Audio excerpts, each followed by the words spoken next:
Hey, my lovelies, hope you're well. Today I'm going to speak about spiritual awakening. I have no notes for this, okay, because it's a personal experience. Now, everybody thinks that spiritual awakening is a bed of roses. You know, when you're spiritual, everything is lovely, you're on la la land. No, it's nothing like that, okay? When I'll tell you what I've been going through in the past 4 years, okay? Now imagine you've got a mincer, okay? And you know how I'm sure everybody, if you've seen how minced meat is minced when it's put through the process of the machine and how they put on pieces of meat and then it comes out the other side completely, minced, okay? Now imagine, okay, you're being put through that every single day, every few seconds, over and over and over again. And so it's not only physically you feel the pain, you feel it emotionally too. It's like your entire existence, your being is ripped apart. Every single part of your body, your limbs are ripped apart in every direction. By limbs, your organs feel like they're being ripped out of you. Okay? I cannot express how agonizing and painful it is. Emotionally and psychologically, it's like you're in hell. Hell won't even be an appropriate word because it's more agonizing than that. Not that I know how hell feels, but another way I'll describe it is imagine all the hells from all the religion, and put them one in front of the other, okay? And it's like you are going through it, every single one of them. It's absolutely horrid, okay? So you go through that, and everything you've ever believed in, everything you've ever known about yourself, about anybody, it all goes out the window. So you are constantly... At that point, what happens is your ego is fighting. It's fighting to grab on, to hold on, to survive. Okay, so it will grab on to anything that's me, myself, and I. Oh, I'm good at this, but this is good for me. Oh, but I did this, or me.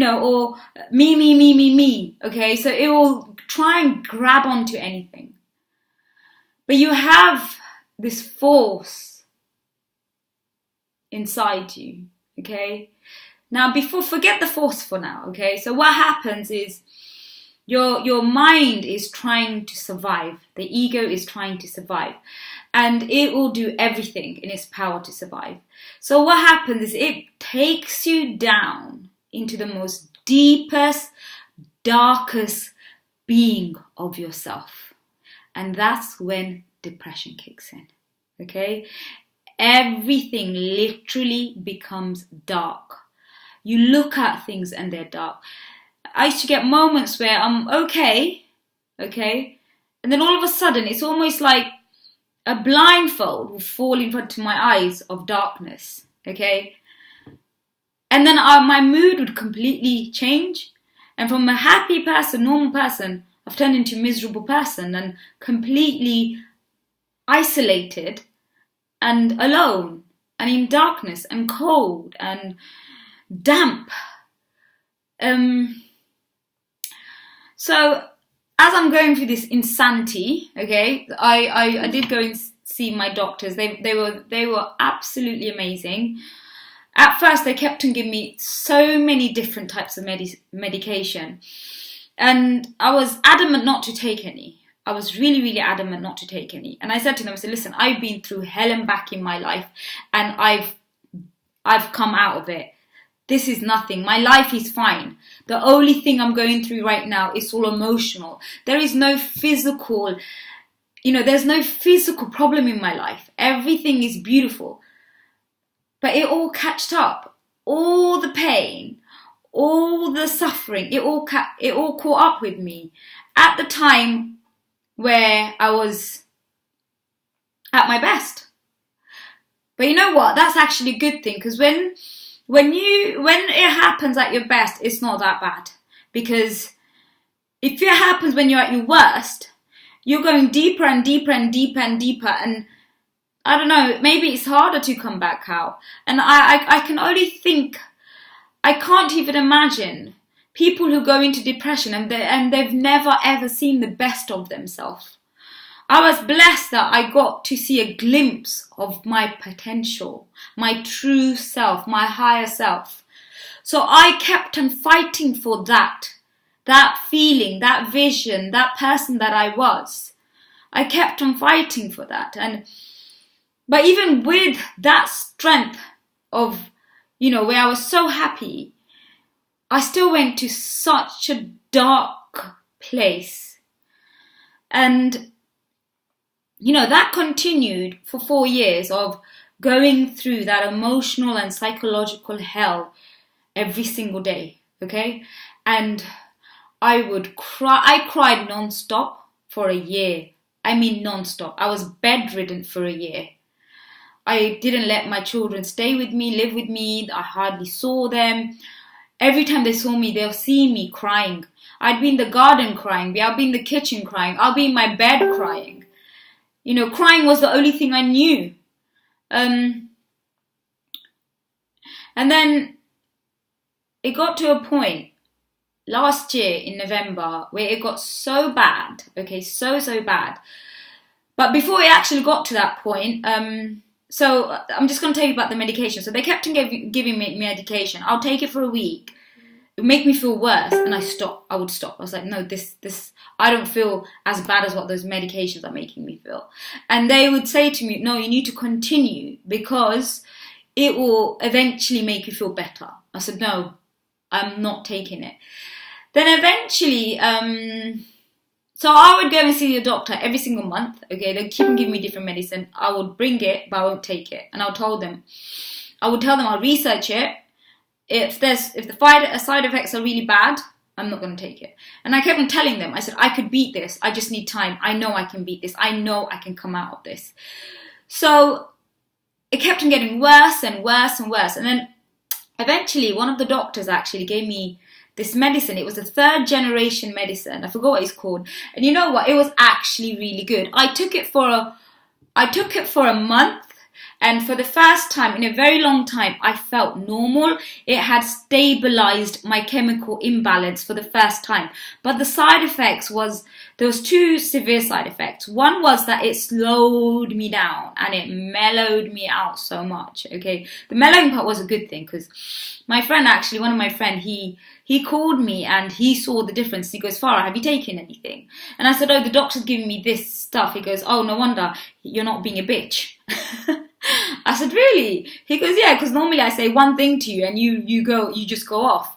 I've said so many things and you're completely fine. I was like, okay. He goes, take more of it.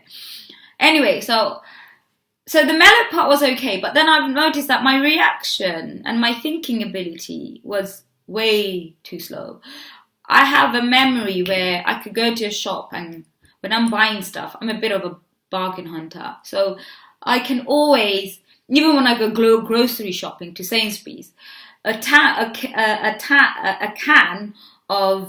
can of baked beans versus 4, if it's on offer or whatever, which one's better? So I would be able to quickly do the maths and divide, how much ever it was by 4, and I was able to do that. But then when I was taking those meds, I couldn't. My brain cannot think. It cannot think to save my life. Anyway, so that was still okay. But the really bad side effect was nightmares. I started having these really vivid dreams. They're not dreams, they were nightmares.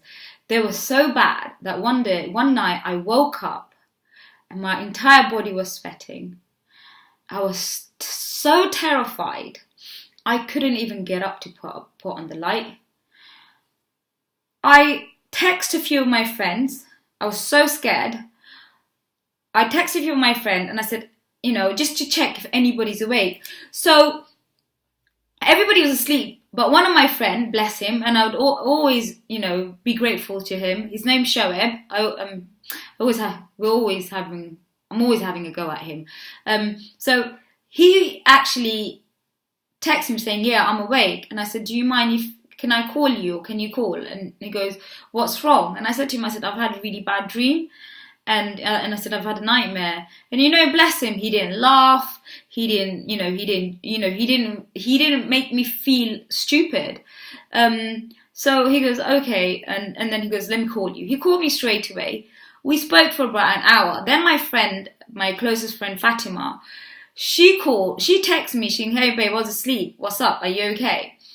So I replied to her and I said, I've had a really, really bad nightmare and I can't sleep. And she goes, do you want to talk? I said, yeah, that would be nice. So she goes, okay. So I told Shoaib, I said, my other friend's awake now.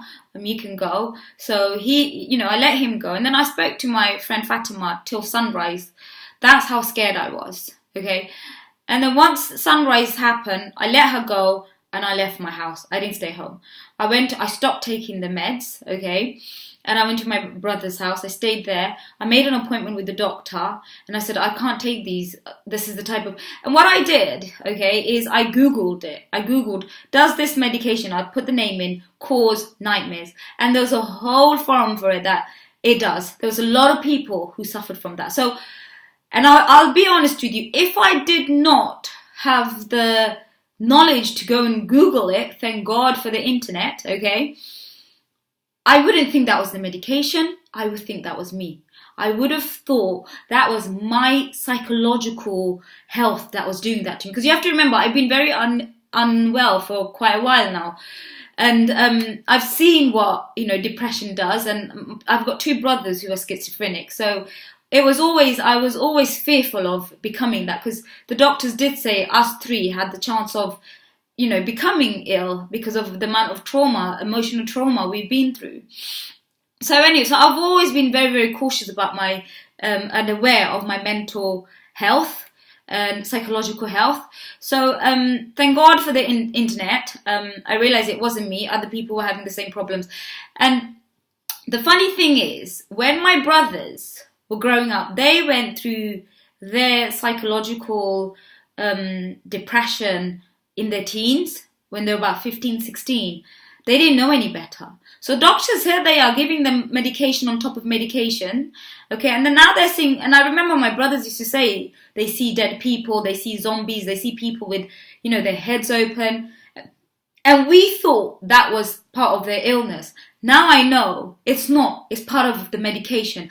And it not only saddens me, it angers me that there are so many people out there, okay, so many unwell people out there who have mild depression, okay, mild psychological issues, and all these pharmaceuticals just to make money. They push all this onto people just so they can make money. And people don't know any better. They don't know any better. If you don't have access to the internet, if you're not a psychology student, you will listen to your doctors. You think they know best and you do what they say. So anyway, that's that. I went then. He still said to me, he goes, wow, please take it for a month. Because I told him I have seen positive effects, but the nightmare's just too bad. He said, oh, and then I said to him, I will take it one every other day. Okay? And he goes, well, ideally you should take it every day. I said, I'm not willing to take it every day. It's too strong. He said, okay, take it one every other day. And so I did that for another month. So in total, okay, I took medication for 2 months in my whole depression life. Well, and the other one that I took for 1 week, okay? So then what happened, so that was that. So a bit of balance came in, but I was still suffering. I was still in darkness. I was still in agony. I was still crying. I was still fighting to survive. My mind was so insane. It's unbelievable. Okay. I remember the only way I could keep a tap on my sanity was by knowing if I ever saw any object move, I need to take myself to the mental ward. Okay? Now I even question that, because I think if I had nightmares because of the medication, maybe when people see things move and they're mentally ill, it's to do with the medication. So that was that, and I never saw anything move. So I always kept my insanity check with making sure there's no object moving. Okay, but what happened last year in November? I started to get suicidal thoughts. And I knew that wasn't a good sign. I knew depression was a chemical imbalance. I looked at it from a spiritual point of view. I looked at it from a psychological science point of view. So I saw both how spirituality explained it, how religion explained it, and how science explained it. I took the science side, okay? So I knew that, okay, my chemicals is doing that. I'm getting this kind of thought. And I understand it from the spirit, from the religious point of view, what's happening, the ego, because the ego is the devil in spirituality, okay? In science, it's your mind, okay? It's your experience. So, and, that, what's his name? Is it Jim Carrey or Robbie? That famous guy who killed himself because of his depression. Oh, is it Robbie Williams?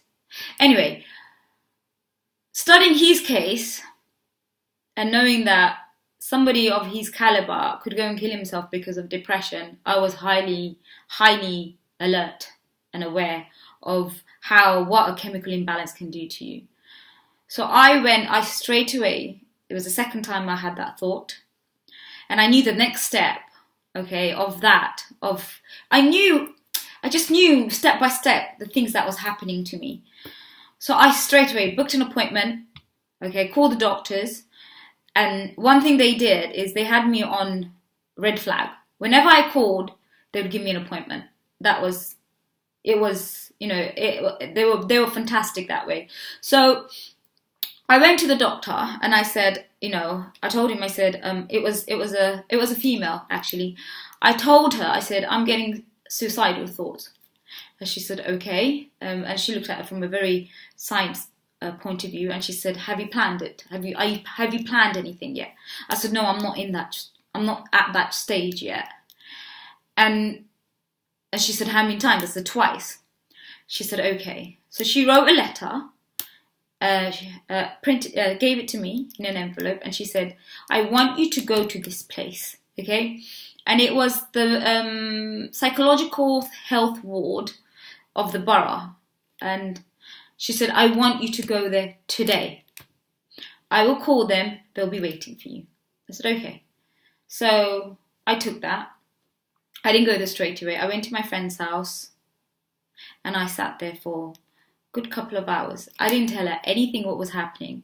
Now, when you're going through that kind of situation, something else feels like it's leading you. Your thoughts, everything is something else that's leading you.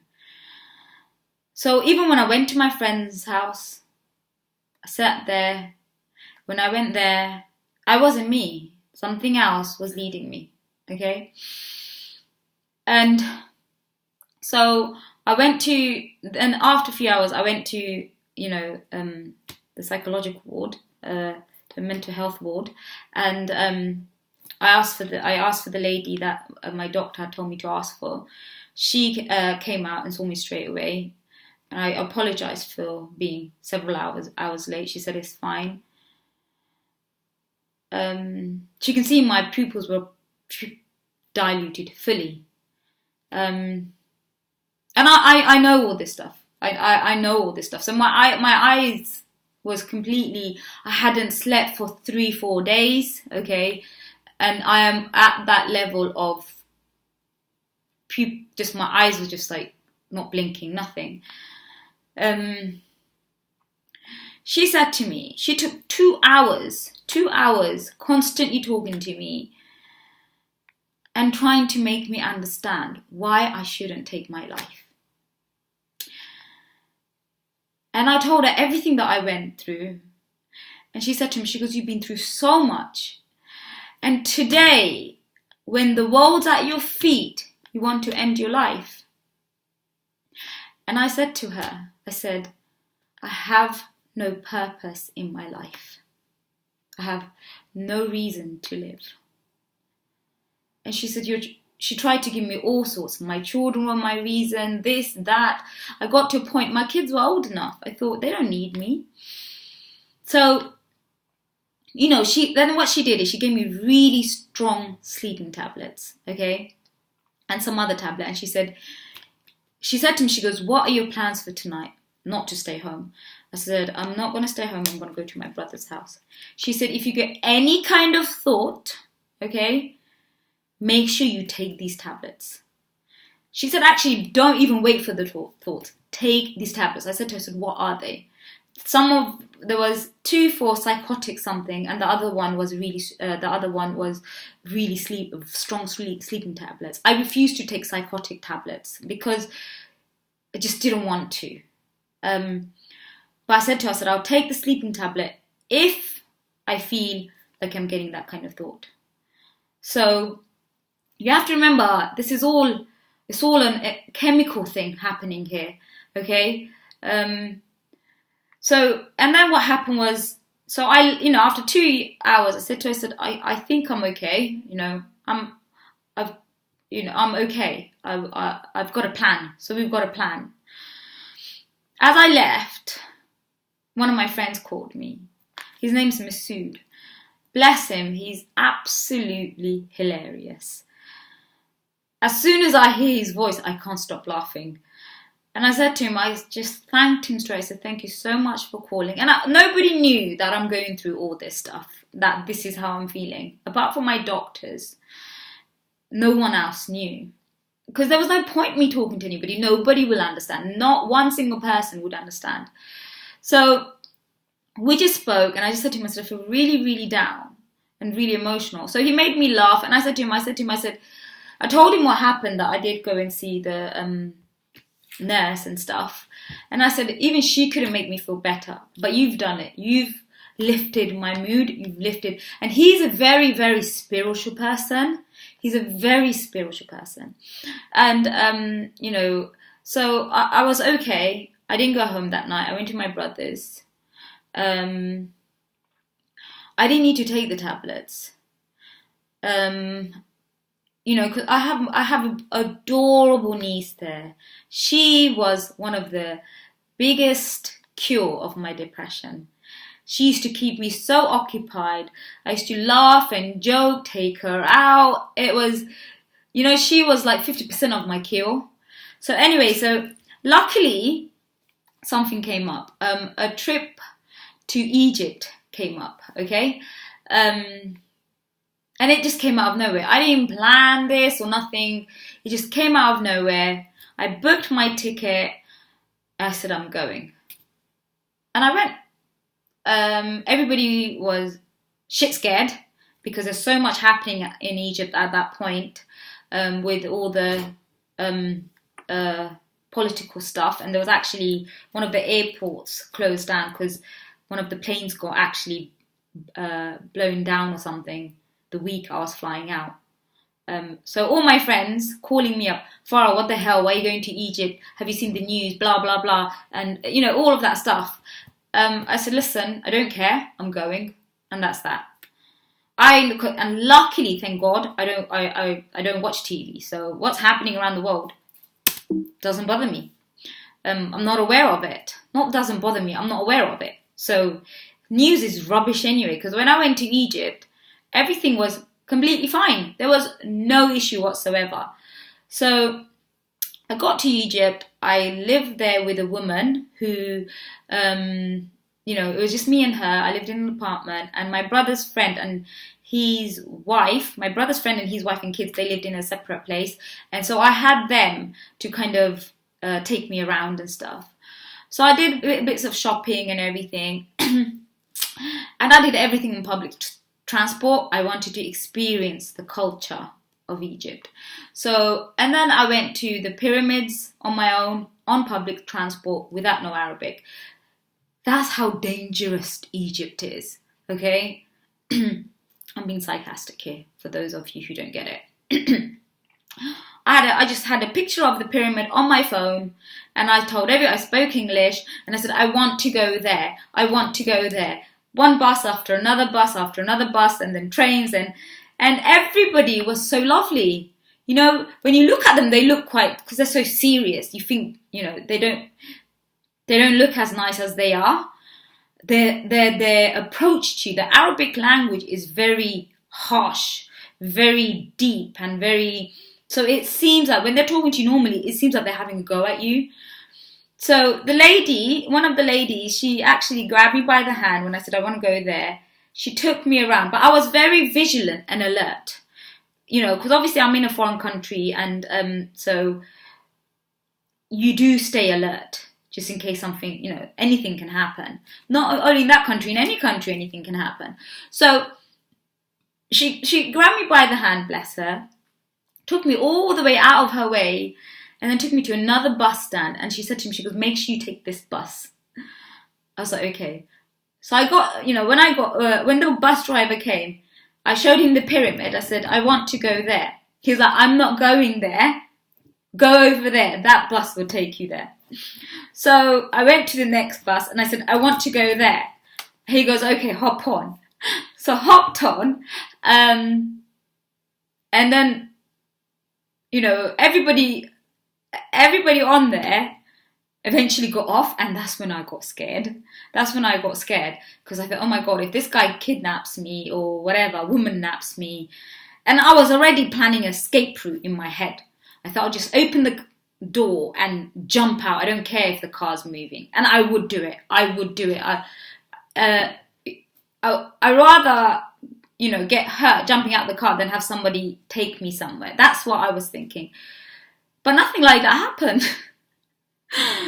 Because he went to a petrol pump to get some petrol. And then, you know, a foreigner, and he's like, you're so beautiful. And I was like, thank you, you're my brother. I learned how to say brother in Arabic, I forgot now. And he's like, and then the guy at the petrol pump, even he's looking, and he's like, you're so beautiful. And I was like, okay. So I was really vigilant. And then anyway, as he was, you know, because I saw he passed the pyramid, but he told me, he goes, in sign language, is that he has to go all the way round and then come back. Okay. I thought, okay, if you say so. Anyway, so he did actually drop me off in front of the pyramid. And I did feel guilty. I thought I just doubted him for no reason. And I had a lovely time at the pyramid. People are absolutely amazing. Everybody was so kind, so loving. It's just, the Egyptian people are amazing. They really are so loving. It's unbelievable. Anyway, so I went to a couple of more other trips and stuff. And while I was there, I constantly prayed. And one thing I constantly said, I said, Master of the universe and everything that exists, please guide me. Because there was so much, you know, when I studied Christianity, there were certain things I didn't agree with. When I started Islam, there were certain things I just couldn't agree with. Every religion is beautiful, but then there's so many things that mankind says that ethically, I just think, no, that cannot be the word of God. It just cannot. So all I knew is by saying the word Master of the universe and everything that exists, you cannot go wrong. God doesn't, He understands the language of the heart, regardless of what language we speak.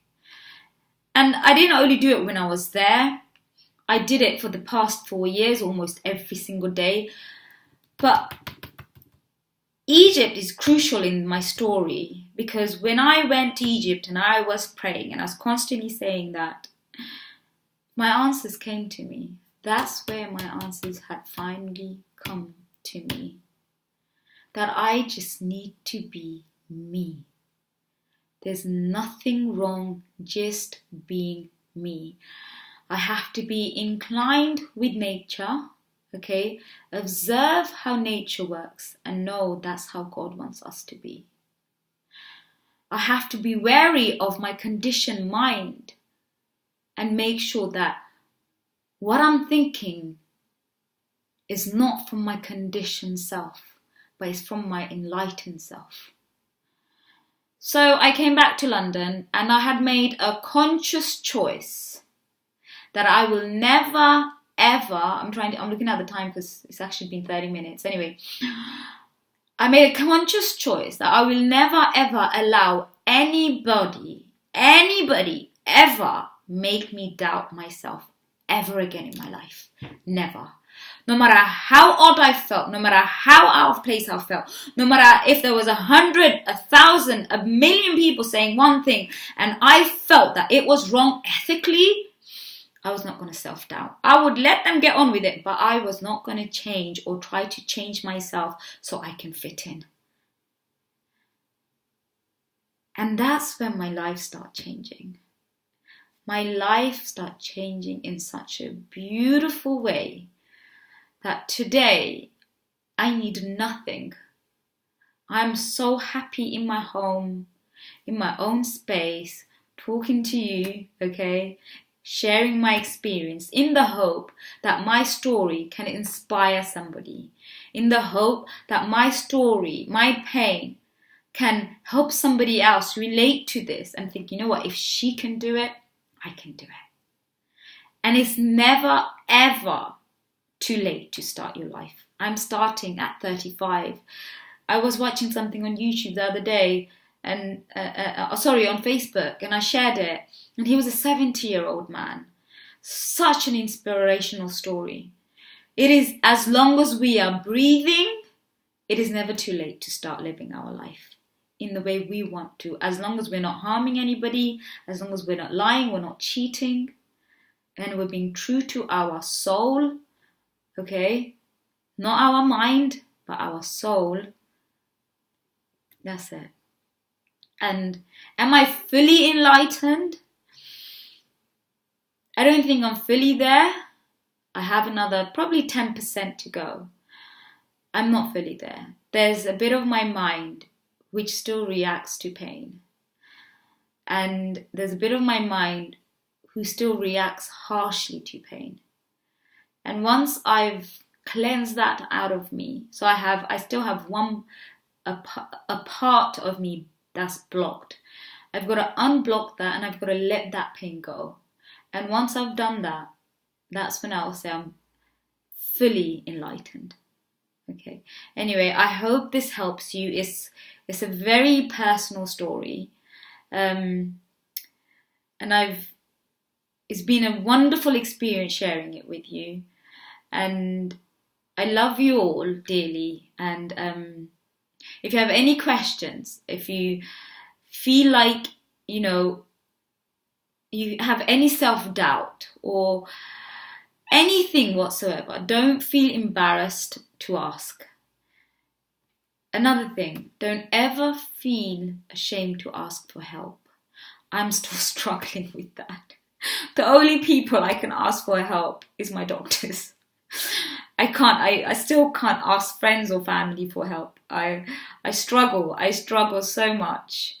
None of them have a clue that I've been through any of this, because in front of the world, I am this amazingly happy person. But what goes in here and what goes in here, only the individual knows. I hope my story helps you, and I hope my story inspires you.